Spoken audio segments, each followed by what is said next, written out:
എവിടെയാണ് ഹജ്ജിൽ യാ ഇബ്രാഹിം എന്നൊരു വിളി?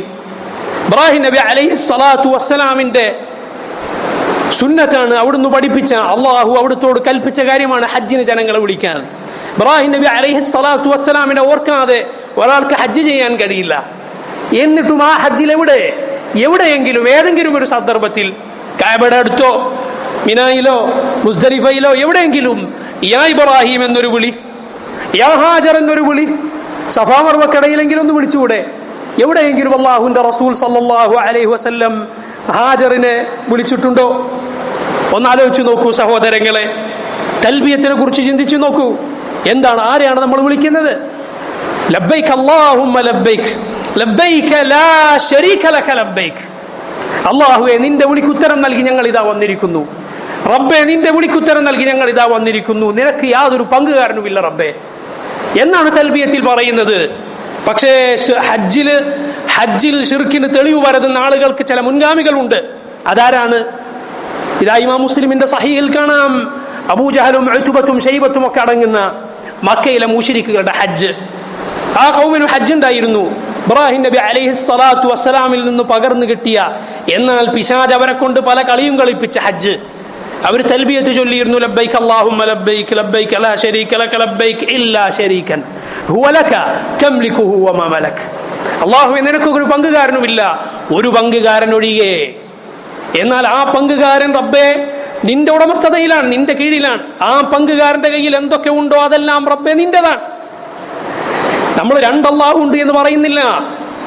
അള്ളാഹുവിന് ഈ ഔലിയാക്കന്മാർക്ക് സ്വയം കഴിവുണ്ട് എന്ന് ഞങ്ങൾ പറയുന്നില്ല. സമതിയത്തുണ്ടെന്ന് പറയുന്നില്ല. നമ്മൾ ഇവരോട് പറയും, ഇവർ അള്ളാഹിനോട് പറയും. ഇതേ ആശയമായിരുന്നു മുശ്രിക്കുകളുടെ ഹജ്ജിനുണ്ടായിരുന്നത്. എന്നാൽ മുസ്ലിമീങ്ങളുടെ ഹജ്ജ് അങ്ങനെയല്ല. ഈ ആളുകളുടെ ഹജ്ജ് നോക്കൂ.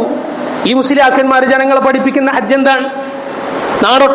നാടൊട്ടാകെ ഉള്ള ദർഗകളിലെല്ലാം കറങ്ങി സകല ശിർക്കും ഖുറാഫാത്തും നടത്തി റാത്തീബ് കഴിച്ച് ഗൗസുൽ അളമിനെ വിളിച്ച്, വഹീദ്ദീൻ ഷേഖിനെ വിളിച്ച്, ഔലിയാക്കന്മാരെ വിളിച്ച്, ഇവരൊക്കെ വിളിച്ച് ശിർക്കിൽ ജനങ്ങളുടെ മുഖം കുത്തിച്ചിട്ടാണ് അവസാനം ഹജ്ജിന് കൊണ്ടുപോകുന്നത്. ഇതാരുടെ ഹജ്ജാണ്?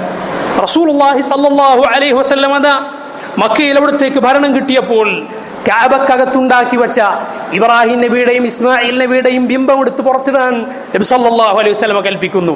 സഹീഹുൽ ബുഖാരിയിൽ കാണാം, فأخرجوا سورة إبراهيم وإسماعيل في أيديهم الأزلام.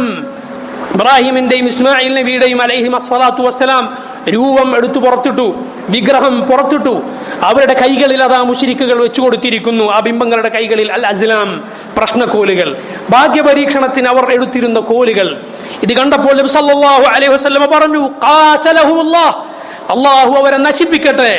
അമാ വല്ലാഹി ലഖദ് അലിമു അന്നഹുമാ ലം യസ്തഖ്സിമാ ബിഹാ ഖത്തു.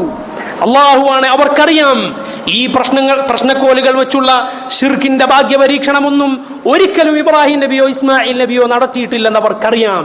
എന്നിട്ടാണ് ഈ പണി ചെയ്തു വെച്ചത്. ഇബ്രാഹിം നബിയുടെ പേരിൽ ഷിർക്ക്, ഇബ്രാഹിം നബിയുടെ പേരിൽ ഷിർക്ക് നടത്തുക.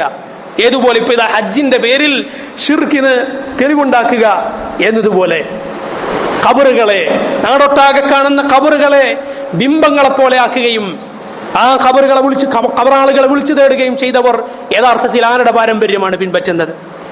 ഖബറിനെ ആരാധിച്ചാൽ ആ ഖബർ ബിംബമായി. നബി സല്ലല്ലാഹു അലൈഹി വസല്ലം പ്രാർത്ഥിച്ചില്ലേ, അല്ലാഹുമ്മ ലാ തജ്അൽ ഖബ്രി വസന യുഅബദ്. അല്ലാഹു, എന്റെ ഖബറിനെ ആരാധിക്കപ്പെടുന്ന ഒരു ബിംബമാക്കല്ലേ. ഖബറിനെ ആരാധിച്ചാൽ ഖബർ ബിംബമായി. ഇതിനെവിടെയാണ് ഷിർക്കിൽ തെളിവ്? അല്ലാഹുവിന്റെ റസൂൽ സല്ലല്ലാഹു അലൈഹി വസല്ലം പഠിപ്പിച്ച ഹജ്ജിൽ ഇതിനെവിടെയാണ് തെളിവ്? ഈ ഷിർക്കിന് നബി സല്ലല്ലാഹു അലൈഹി വസല്ലം പഠിപ്പിച്ച ഹജ്ജിൽ എവിടെയാണ് തെളിവ്? ഹജ്ജിൽ തൗഹീദിന്റെ ആളുകൾക്കാണ് തെളിവ്. തൗഹീദിനാണ് ഹജ്ജിൽ തെളിവുള്ളത്. ഇത്തിബാഇന്റെ ആളുകൾക്കാണ് ഹജ്ജിൽ തെളിവുള്ളത്, ഇബ്തിദാഇന്റെ ആളുകൾക്കല്ല. അഥവാ നബി സല്ലല്ലാഹു അലൈഹി വസല്ലമയുടെ സുന്നത്തിൽ മതിയാക്കുന്ന ബിദ്അത്തുകൾ ഒഴിവാക്കുന്ന ആളുകൾക്കാണ് ഹജ്ജിൽ തെളിവുള്ളത്. അതല്ലാതെ ഏത് ഖോജ ചെയ്താലും മതി, വലത്തുനിന്നിടത്തോട്ടേക്ക് എഴുതിയ അറബിയിൽ എഴുതിയ ഏത് കിതാബിലുണ്ടായാലും മതി, ഞങ്ങൾ അമലാക്കിക്കൊള്ളാം, ഞങ്ങൾ ചെയ്തു കൊള്ളാം എന്ന് പറയുന്ന ബിദ്അത്തുകളൊന്നും വിടാതെ വാരിപ്പുണർന്നിരിക്കുന്ന ആളുകൾക്കല്ല ഹജ്ജിൽ തെളിവുള്ളത്. സുന്നത്തിന്റെ ആളുകൾക്കാണ് യഥാർത്ഥത്തിൽ ഹജ്ജിൽ തെളിവുള്ളത്. അതുകൊണ്ടല്ലേ നബി സല്ലല്ലാഹു അലൈഹി വസല്ലം പറഞ്ഞത്, ഖുദു അന്നി മനാസികകും ലഅല്ലി ലാ അൽഖാകും ബഅദ ആമി ഹാദാ. അള്ളാഹുവിന്റെ റസൂൽ സല്ലല്ലാഹു അലൈഹി വസല്ലം പറഞ്ഞതാണ്, നിങ്ങൾ എന്നിൽ നിന്ന് ഹജ്ജിന്റെ കർമ്മങ്ങൾ പഠിക്കൂ, എനിക്കറിയില്ല അടുത്ത വർഷം ഞാൻ നിങ്ങളെ കണ്ടുമുട്ടുമോ ഇല്ലേ എന്ന്. അള്ളാഹുവിന്റെ റസൂൽ സല്ലല്ലാഹു അലൈഹി വസല്ലമയുടെ അവസാനത്തെ ഹജ്ജായിരുന്നു അത്. നബി സല്ലല്ലാഹു അലൈഹി വസല്ലം പിന്നീട് അധികകാലം ഈ ലോകത്ത് ജീവിച്ചിട്ടില്ല. റസൂലുള്ളാഹി സ്വല്ലല്ലാഹു അലൈഹി വസല്ലം പറയുകയാണ്, എന്നിൽ നിന്ന് പഠിക്കൂ, നബിയെ പിൻപറ്റലാണ് ഹജ്ജ്. നബി സല്ലല്ലാഹു അലൈഹി വസല്ലം നിന്നിടത്ത് നിൽക്കും, നടന്നിടത്ത് നടക്കും, ഓടിയിടത്തോടും. അതാണ് ഹജ്ജ്. സുന്നത്ത് പിൻപറ്റുന്ന ആളുകൾക്കാണ് സഹോദരങ്ങളെ ഹജ്ജിൽ തെളിവുള്ളത്, അല്ലാതെ ബിദ്അത്തിന്റെ ആളുകൾക്കല്ല. എന്തൊക്കെയാണ് ഇവർ ശിർക്കിന് തെളിവാക്കുന്നത്? ഹജറുൽ അസ്വദ് മുത്തൽ ഇവരുടെ ദർഗ മുത്തലിന് തെളിവാണത്രേ. ഖബറിനെ പുതപ്പിച്ച അത് തുണിയിലും മറ്റും മുഖമക അമർത്തി അതിലൊക്കെ ആശ്വാസം കണ്ടെത്തുന്ന, ദർഗകളുടെ ചുവരുകളിൽ ചാരി അതിൽ മുഖമകം അമർത്തി ആശ്വാസം കണ്ടെത്തുന്ന ആളുകൾക്ക് ഹജറുൽ അസ്വദ് മുത്തലാണത്രേ തെളിവ്. സംസം കുടിക്കലാണത്രേ തെളിവ്. ഒന്നാലോചിച്ച് നോക്കൂ, ഉമർ ഇബ്നുൽ ഖത്താബ് റളിയല്ലാഹു അൻഹുവിന്റെ വാക്ക്, ഈ ശിർക്കിന്റെ ആളുകളുടെ അവരുടെ അടിവേരറുക്കുന്ന ഉമറിന്റെ വാക്ക്. ഹജറുൽ അസ്വദിന്റെ മുന്നിൽ ചെന്ന് പറയുകയാണ് ഉമർ. ഹദീസിന്റെ കിതാബുകളിൽ അതാ, ഇമാം ബുഖാരിയും മുസ്ലിമും റിവായത്ത് ചെയ്ത ഹദീസുകളിൽ അതാ, അഅലമു ഇന്നക ഹജർ, എനിക്കറിയാം നീ ഒരു കല്ല് മാത്രമാണ്. ലാ തദുറു വലാ തൻഫ, ഒരു ഉപകാരമോ ഉപദ്രവമോ ചെയ്യാൻ നിനക്ക് സാധ്യമല്ല. വലൗല അന്നി റഅയ്തു റസൂലല്ലാഹി സ്വല്ലല്ലാഹു അലൈഹി വസല്ലമ യുഖബ്ബിലുക മാ ഖബ്ബൽതുക, അല്ലാഹുവിന്റെ റസൂൽ നിന്നെ ചുംബിക്കുന്നത് ഞാൻ കണ്ടില്ലായിരുന്നുവെങ്കിൽ ഞാൻ നിന്നെ ചുംബിക്കുമായിരുന്നില്ല. സുബ്ഹാനല്ലാഹ്. എന്തിനാണ് ഹജർ മുത്തുന്നത്? നബി സല്ലല്ലാഹു അലൈഹി വസല്ലം പഠിപ്പിച്ചതുകൊണ്ട്. അല്ലാഹുവിന്റെ റസൂൽ സല്ലല്ലാഹു അലൈഹി വസല്ലം പഠിപ്പിച്ചിട്ടുണ്ട്, ആ കല്ല് സ്വർഗ്ഗത്തിൽ നിന്ന് കൊണ്ടുവന്നതാണ്. വെളുവെളുത്തതായിരുന്നു അതിന്റെ നിറം. മനുഷ്യരുടെ പാപങ്ങൾ അതിനെ കറുപ്പിച്ചു കളഞ്ഞു. അതിനെ മുത്താൻ നബി സല്ലല്ലാഹു അലൈഹി വസല്ലം നമുക്ക് മാതൃക കാണിച്ചു തന്നു. നമ്മൾ അതിനെ മുത്തുന്നു. ആരാധിക്കുന്നത് അല്ലാഹുവിനെയാണ്, ആ കല്ലിനെയല്ല. എന്നാൽ ഈ ഖൗം നാണമില്ലാതെ പറയുകയാണ്, അത് ഈ ദർഗാ പൂജകരായ ആളുകൾക്ക് അതിൽ തെളിവുണ്ടത്രേ. ഉമർ റളിയല്ലാഹു അൻഹുവിന്റെ വാക്ക്, സുബ്ഹാനല്ലാഹ്, നമുക്ക് പാഠമല്ലേ? നമ്മൾ എന്തിനാണ് അവിടേക്ക് ചെല്ലുന്നത്? നബി സല്ലല്ലാഹു അലൈഹി വസല്ലം പഠിപ്പിച്ചത് കൊണ്ടാണ്. അവിടുന്ന് പറഞ്ഞു, ദീർഘയാത്ര പാടില്ല 3 മസ്ജിദുകളിലേക്കല്ലാതെ. 1 മക്കയിലെ മസ്ജിദുൽ ഹറാം, 2 മദീനയിലെ മസ്ജിദുൽ നബവി, 3 ഫലസ്തീനിലെ മസ്ജിദുൽ അഖ്സ. അതുകൊണ്ട് പുണ്യം പ്രതീക്ഷിച്ച് മുസ്ലിമീങ്ങൾ അവിടേക്ക് ചെല്ലുന്നു. ഈ ഖൗം എന്തിനാണ് അവിടേക്ക് ചെല്ലുന്നത്? ഷിർക്കിന്റെ ആളുകൾ എന്തിനാണ് അവിടേക്ക് ചെല്ലുന്നത്? അവർക്ക് പോകാൻ എത്ര ദർഗകളുണ്ട്. അജ്മീറുണ്ട്, നാഗൂറുണ്ട്, പേരറിയുന്നതും അറിയാത്തതുമായ ആളുകളെ ഖബറടക്കിയ എത്രയോ കേന്ദ്രങ്ങളുണ്ട്. എന്തിനാണ് അവർ ഹജറുൽ അസ്വദ് മുത്താൻ വരുന്നത്? അവർക്ക് മുത്താൻ എന്തൊക്കെ സംഗതികളുണ്ട്, എത്ര ദർഗകളുണ്ട്. എന്തിനാണ് സംസം വെള്ളം കുടിക്കാൻ വരുന്നത്?